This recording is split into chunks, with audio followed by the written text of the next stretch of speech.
अभी आप देवगंधा और कुछ दृष्टांत सुन रहे थे। अब संगत की तरफ से जो प्रश्न हैं, विचार हैं, आभा मंडल को किस प्रकार से प्रकाशमान करें, उसके विषय में हमने बताया था। दूसरा, इनका कहना है, कहा जाता है कि देवों के देह में अग्नि तत्व प्रधान होता है, जबकि मनुष्यों में पृथ्वी तत्व। इसलिए देवों के शरीर पवित्र होते हैं और उन्हें मनुष्यों से दुर्गंध आती है। क्या इस मनुष्य देह को भी पवित्र, अति पवित्र बनाया जा सकता है? अवश्य। हमारे यहां ऐसे ऋषि हुए हैं जिन्होंने अमर जीवन को प्राप्त किया, जिन्होंने तपश्चर्या साधना करके दिव्य तत्वों को प्राप्त किया। अगस्त मुनि ऐसे हुए हैं, भोगानाथ ऋषि ऐसे हुए हैं, मच्छिंद्रनाथ ऋषि ऐसे हुए हैं, नागराज नाम के ऋषि जिनको बाबा जी महावतार वगैरह कहा जाता है, ऐसे ही ऋषि हुए हैं। अरविंद घोष ऐसे ही ऋषि हुए हैं। और थिरुमूल दक्षिण भारत में चिदंबरम में ऐसे ही ऋषि हुए हैं, जिनके बारे में कई बार हमने जिक्र किया। थिरुमूल तो वास्तव में कैलाश में रहने वाले सुंदरनाथ नाम के महादेव शिव के शिष्य थे, और वो अगस्त मुनि से और कार्तिक स्वामी से मिलने के लिए दक्षिण भारत की यात्रा कर रहे थे। और चिदंबरम के निकट किसी गांव से गुजरते हुए उन्होंने ये देखा कि वहां कुछ जानवर अपने ग्वाले को घेर के खड़े हैं, वो ग्वाला मर गया है, और उन पशुओं की आंखों से अश्रुधारा बह रही है। ऐसे दृश्य को देख के उनके मन में बड़ी करुणा पैदा हुई। अपना शरीर उन्होंने एक तरफ छोड़ दिया और उस ग्वाले के शरीर में प्रविष्ट हो गए। सुंदरनाथ के शरीर को महादेव शिव उठा के कैलाश पे ले गए और उनको कहा, तुम इसी शरीर में, ग्वाले के शरीर में यहीं पर रहो, चिदंबरम में रहो और यहीं दिव्य साधना करो। जो साधना तुम कैलाश पे करते थे, तप करते थे, वो इस गांव में रहते हुए करो। और यहां की भाषा में लोगों को ईश्वरीय तत्वों को समझाने में उनकी मदद करो। और उन्होंने वैसा ही किया। शुरू में, प्रारंभ में उन्होंने मौन धारण कर लिया और अपने तपो ध्यान में लग गए। वो तपो ध्यान क्या है? आपने कहा देवताओं में अग्नि तत्व प्रधान होता है। बिल्कुल, हमारे शरीर में पांचों तत्व हैं, लेकिन हमारे शरीर में पृथ्वी तत्व प्रधान है। इसलिए हमारे भीतर स्थूलता, थकावट, बीमारी और दुर्गंध। पृथ्वी का स्वभाव है गंध, सुगंध, दुर्गंध, तीन चीजें। ऊपर से इत्र हम लगा लें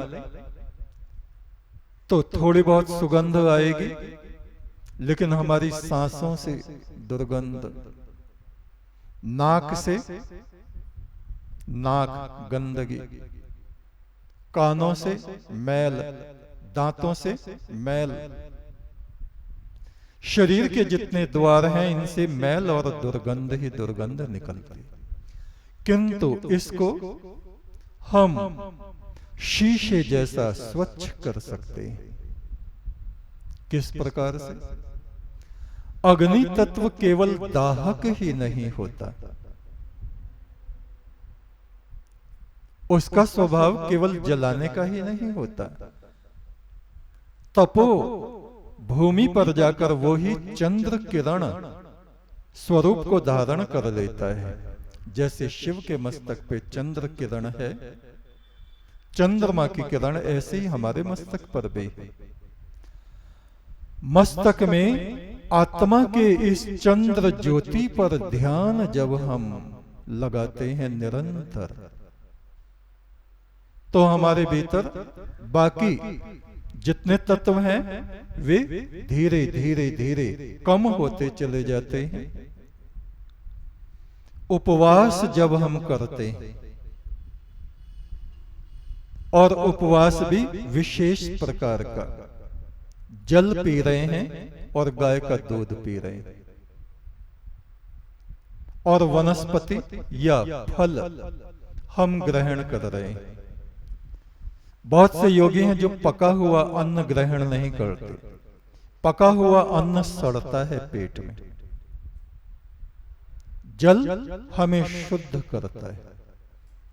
निरंतर जल ही जल, जल ही जल, जल क्रिया से हमारे शरीर का शोधन होता है। निरंतर परम ब्रह्म में दृष्टि होने से आंखें बंद हैं, लेकिन साधारण तौर से हम आंखें बंद करें, ध्यान करें तो भी तरह तरह की सूरतों को, मनुष्यों को हम देखते रहते हैं अपने ध्यान में, जो हमारे आसपास रहते हैं। कभी ये दिखाई दिया, कभी उसकी तरफ ख्याल गया, कभी उसकी तरफ विचार गया, और उनसे मन ही मन हम संवाद भी करते रहते हैं। ये स्थिति शुरू शुरू में होती है, प्रारंभ में। और जब हमारा ध्यान एकाग्र होने लगता है इस चंद्र ज्योति में, शीतल चंद्र ज्योति, झिलमिल ज्योत होत उजियारा, गगन शिखर पर चंद्र निहारा। गगन शिखर कहाँ है? ये जो हमारा शरीर है, ये मस्तक, सहस्त्रसार और ये आज्ञा चक्र। इस आज्ञा चक्र और सहस्त्रसार के बीच में ये चंद्र ज्योति का उदय होता है। इसी को चंद्र घंटा, आत्मा की शक्ति कहा गया है। जो हमारी आत्मा का प्रकाश मूलाधार में बिल्कुल अंधकार में पड़ा हुआ है, निरंतर ध्यान करने से, प्राणायाम करने से, प्राणायाम कई प्रकार के हैं। सहज प्राणायाम, सहज क्या है? केवल सांसों पे ध्यान देना और गहरी सांस लेना। उससे हमारा प्राण शोधन होता है, प्राण अपान का शोधन होता है, वायु का शोधन होता है। और वायु का शोधन होने से जितनी गहरी और लंबी सांस हम लेंगे, उतना ज्यादा दुर्गंध और उतना कार्बन डाइऑक्साइड हमारी भीतर से सांस के द्वारा बाहर निकलेगी, और हमारे शरीर में ताजी वायु और सुगंध भीतर आएगी। और इस प्रकार हमारे प्राणों का शोधन होगा। शरीर में जो 5 तत्व हैं, अग्नि तत्व है। जब हम मौन रहेंगे, मौन, बहुत सारी बातें हमारे कानों में पड़ेंगे, कोई कुछ कह रहा है, कोई कुछ कह रहा है, कोई कुछ कह रहा है, लेकिन हम मौन हैं। वहां हमने उस सारी तरंगों को हमने दाब दिया है, और दाबने के बाद धीरे धीरे वो नष्ट होती चली जाती हैं। कोई हमें कुछ भी कहे, कुछ भी कहे, कुछ भी कहे, या फिर योगी ऐसे एकांत स्थान में जाकर के बैठता है जहां लोगों की आवाजें, बुराई भलाई, इधर की उधर की बातें उसके कानों में ना पड़े। लेकिन हम लोगों को रहना समाज में है, मनुष्यों के बीच में रहने की हमें आज्ञा है। हम अकेले शिव गुफा में जाके नहीं बैठ सकते, क्योंकि हमें ये क्षेत्र दिया गया है मनुष्य समाज का। इसमें रहते हुए उठापटक में रहते हुए अच्छी बुरी बातों को सुनते देखते हुए हमें उस परम ब्रह्म की साधना करनी, आराधना करनी है और अपने साथ में दूसरे मनुष्यों को भी लगाना है।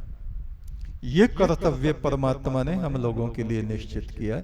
तो इसमें थोड़ी कठिनता पड़ती है, लेकिन कोई बात नहीं। मदद करने वाला, हमारी सहायता करने वाला भी तो वही परमात्मा है। तो हम ये कह रहे हैं कि जैसे सुंदरनाथ थे और वो क्या नाम पड़ा उनका, थिरुमूल, और उन्होंने मनुष्यों के बीच में रह के साधना की। उसमें करना क्या होता है कि अधिकांश मौन रहिए। लोग उल्टा सीधा कह रहे हैं, गालियां दे रहे हैं, कुछ भी कह रहे हैं, अपने अपने मन में जिसकी जैसी बुद्धि होती वैसी बातें करता रहता, करने दो। उतनी सहनशीलता हमें होनी चाहिए। तप का अर्थ है चित्त शुद्धि। चित्त शुद्धि, हमारे चित्त में, हमारे मन में बेकार की बातें आ रही हैं, उन्हें बाहर भगाओ, बाहर निकालो, बाहर निकालो। भीतर शीतल स्वच्छता शांति। चित्त से प्रारंभ होता है हमारी शुद्धिकरण का। तो थिरुमूल ने ऐसे ही किया और उन्होंने अपने आहार को नियंत्रित किया। जल, फल, सूक्ष्म आहार उन्होंने अपना किया, स्थूल को छोड़ दिया, अन्न वगैरह छोड़ दिया। तो उनको करने ही तपश्चर्या थे और कोई काम करना नहीं था, तो उसी में लग गए और उन्होंने तेजस्विता को प्राप्त किया। उनकी स्थूलता धीरे धीरे धीरे धीरे कम होती चली गई।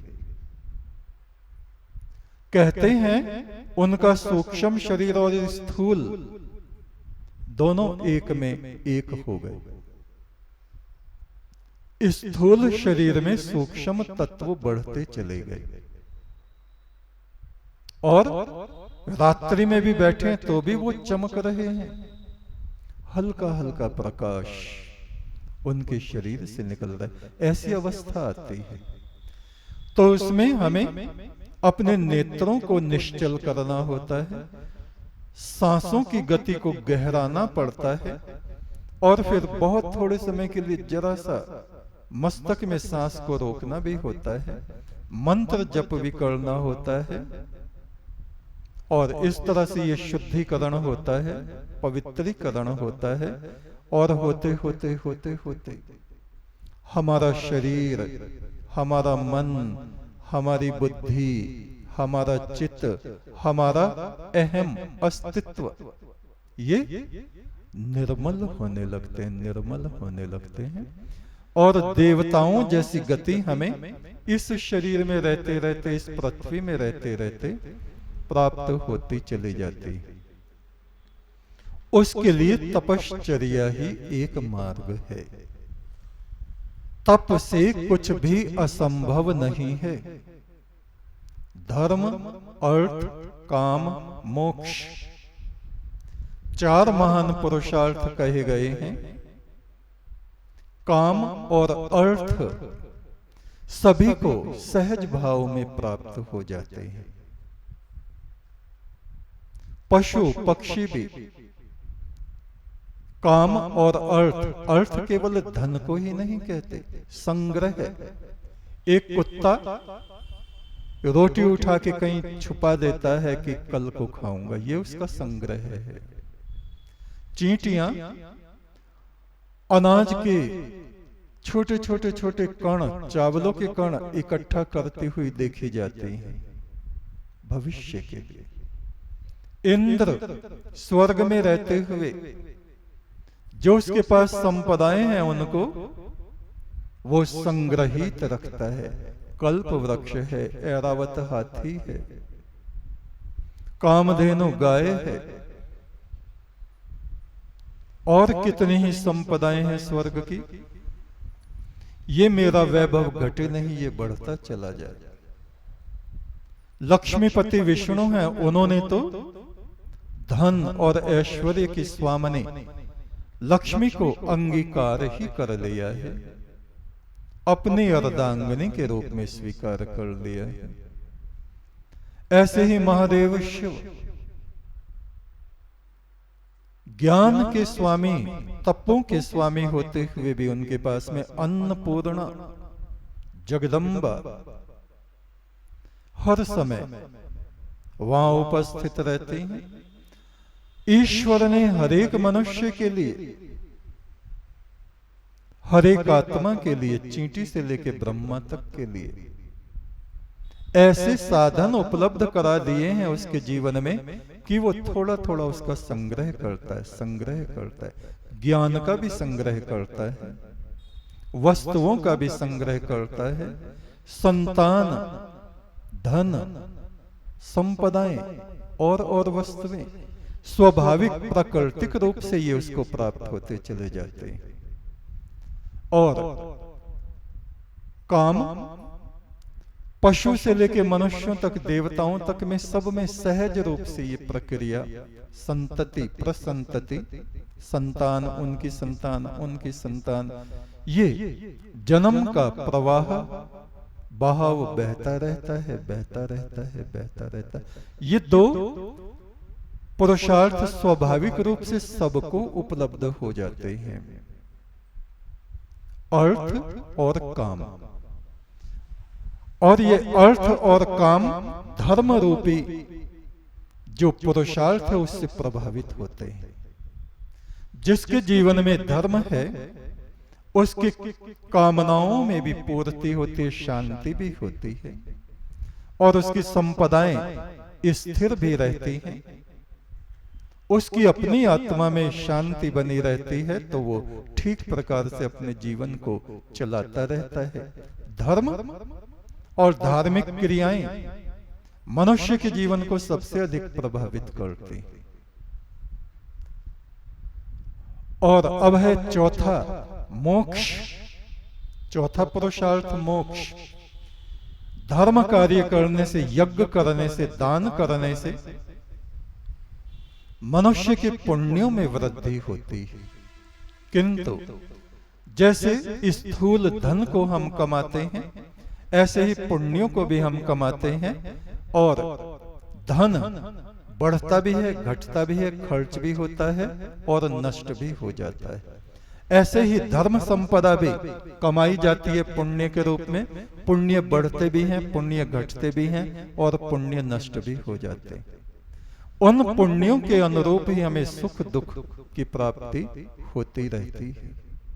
चौथा पुरुषार्थ जो मोक्ष है उसके लिए हमें अलग से प्रयत्न करना पड़ता है। मोक्ष तब तक नहीं प्राप्त होता जब तक हमारे भीतर ईश्वर का ज्ञान उदय नहीं होता। ज्ञान संपदा के बिना कोई भी जीव आत्मा, चाहे वो मनुष्य हो, चाहे वो देवता हो, गंधर्व हो, ऋषि हो, जब तक उसको स्व माने अपना रूप, अपनी आत्मा का सही सही ज्ञान नहीं हो जाता, तब तक उसको परम आत्मा का भी ज्ञान नहीं होता। और ज्ञान के बिना चित्त शुद्धि नहीं होती। चित्त शुद्धि होने से ज्ञान होता है और ज्ञान होने से चित्त शुद्धि होती है। दोनों ये क्रियाएं साथ साथ चलती। जप, तप, व्रत, परम ब्रह्म के नाम को जपने से, मंत्र को जपने से, तपश्चर्या में स्थिर होने से। तप कितनी बार हमने बताया, शारीरिक तप, वाणी का तप, मानसिक तप, देव द्विज गुरु प्राज्ञ पूजनम, शौचम आजर्वम ब्रह्मचर्यम, अहिंसा च शारीरम तप उच्यते। ये शरीर का तप। अनुद्वेग कर्म वाक्यम सत्यम प्रियम हितम चयत स्वाध्याय अभ्यसनम चैव वांगमयम तप उच्यते। ये वाणी का तप। मनः प्रसादः सौम्यत्वम मौनम आत्म विनिग्रह भाव संशुद्धि रित्येत तपो मानसम उच्यते। ये मन का तप, शरीर का तप, वाणी का तप और मन का तप।